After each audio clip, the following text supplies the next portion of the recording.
Army chief general Syed Asim Munir ने कहा कि हमारी सरजमीन मादनियात से मुज़य्यन है। मादनियाती प्रोजेक्ट्स आवाम की तरक्की का जीना है।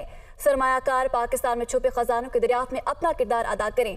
आर्मी चीफ ने पाकिस्तान मिनरल समिट से खिताब में कुरान पाक की आयात का हवाला दिया और इलामा इकबाल का शेर भी पढ़ा। मज़ीद तफसीलात इस रिपोर्ट में।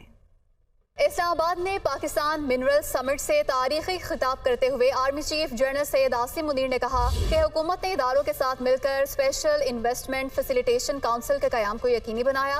SIFC का क़याम शराकतदारों को एक प्लेटफॉर्म पर लाता है। आर्मी चीफ ने जोर दिया कि अपने मुल्क पर नजर डालें, इस सरजमीन में क्या कुछ नहीं। बर्फपोश पहाड़ों से लेकर सहराओं की वुसअत तक, साहली पट्टी से मैदानी इलाकों तक, इस सरजमीन में क्या कुछ नहीं। उन्होंने अपने खिताब के दौरान कुरानी आयात का हवाला देते हुए कहा कि अल्लाह ताला ने फरमाया है कि तुम अपने रब की कौन कौन सी नेमत को झुटलाओगे। अल्लाह ताला उनकी मदद करता है जो अपनी मदद आप करते हैं। आर्मी चीफ ने इस अज़म का यादा किया कि हमारा ये मुश्तरका आज़म रहा तो फिर आसमान की बुलंदियां हमारी हद और वुसअतें हमारी मुंतजिर हैं। पाक फौज के सिपा सालार ने समिट से इजहार ख्याल करते हुए इलामा इकबाल का शेर भी पढ़ा। तेरे दरिया में तूफान क्यों नहीं है, खुदी तेरी मुसलमान क्यों नहीं है। बस है शिकवाए तकदीर यज़दा, तो खुद तकदीर यज़दा क्यों नहीं है। उन्होंने मजीद कहा कि हमारी माशरती जिम्मेदारी है कि मिलकर मुल्क की मईशत में किरदार अदा करें।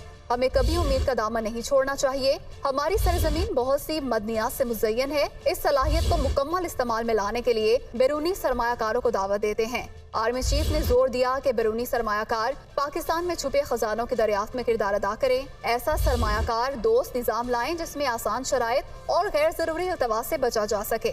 जनरल सैयद आसिम मुनीर ने उम्मीद के दामन को थामे रखने और अल्लाह रब्बुल इज़्ज़त पर यकीन और ईमान रखने पर जोर देते हुए कुरान करीम की सूरह बकरा की आयत 155 और 156 की तलावत भी की, जिनका तर्जुमा है, और हम जरूर तुम्हें खौफ और भूख और जानुमाल और समरात से आजमाएंगे। उन पर जब कोई मुसीबत पड़ती है तो वो कहते हैं बेशक हम अल्लाह की तरफ से हैं और हमें उसी की तरफ लौट कर जाना है। उन्होंने कहा कि अमन और खुशहाली के रास्ते पर गामजन रहना ही इस्तेकामत है। Army chief general Syed Asim Munir ने बैरिक गोल्ड के CEO और प्रेसिडेंट मार्क ब्रिस्टो समेत सऊदी माइनिंग मिनिस्टर और दीगर सरमायाकारों का शुक्रिया अदा किया।